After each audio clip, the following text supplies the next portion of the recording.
سەروەری یاسا و جێبەجێکردنی بنەماکانی لە هەرێمی کوردستان ئەوەندەی ئامانجلەی پاراستنی بەرژەوەندی باڵای بەرپرسانی حەزب و بنەماڵە بووە ئەوەندە بەرژەوەندی گشتی هاوڵاتیان نەبووە. گەر بەراوردێکی خێرا بکەین لە نێوان هەردوو حکومەتی هەرێم و بەغدا لەماوە چەند ساڵی ڕابردوودا بەڕوونی بۆمان دەردەکەوێت حکومەتی بەغدا سەرڕای کێشەی ئەمنی و دارایی و گرفتە ئیتنی و مەزهەبیەکانی با شێوەیەکی باشتر پابەندی یاسا بووە و کەمتر پەنای بۆ یاساشکێنی بردووە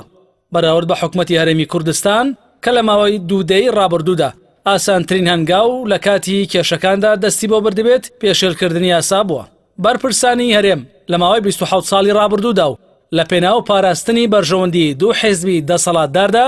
دەستیان بۆ چەندین پێشێلکاری مەترسیداری یاسایی بردووە. هەر لە دواخستنی چەند جارەی پرۆسەی هەڵبژاردن و درێژکردنەوەی ماوەی سەرۆکی هەرێم و داخستنی دەرگای پەرلەمانەوە تا دەگاتە پەکخستنی بەشێک لە دامەزراوەکانی حکوومەت و پەیڕەوکردنی سیستەمی زۆرەملەی پاشەکەوتی موچە و چەندین یاساشکێنی تر کە بێ گوێدانە بەرژەوەندی گشتی ئەنجامیان داوە. لە بەرامبەردا عێراق لە دوای ساڵی 2003ەوە 4 جار پرۆسەی هەڵبژاردننی ئەنجام داوە و سەرەڕای کێشە کەڵەکەبووەکانیشی ئانجومەنی نوێنەران چەندین جار بە تۆمەتی گەندەڵی لێپێچینەوەی لەگەڵ بەرپرسان کردووە تەنانەت متمانەی لە چەندین بەرپرس و وەزیری حکوومەت وەرگرتوتەوە.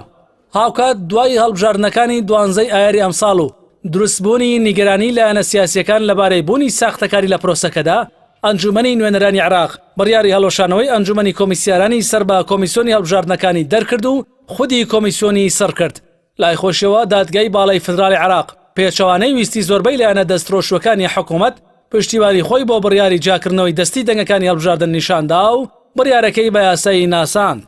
هەموو ئەمانە لە کاتێکدایە کە بەرپرسانی هەرێم پێشتر بەردەوام شانازیان بە ئەزموونی بەناو دیموکراسی هەرێمەوە دەکرد و داوایان دەکرد حکوومەتی بەغدا چاو لە ئەزموونی حکومڕانی هەرێم بکات.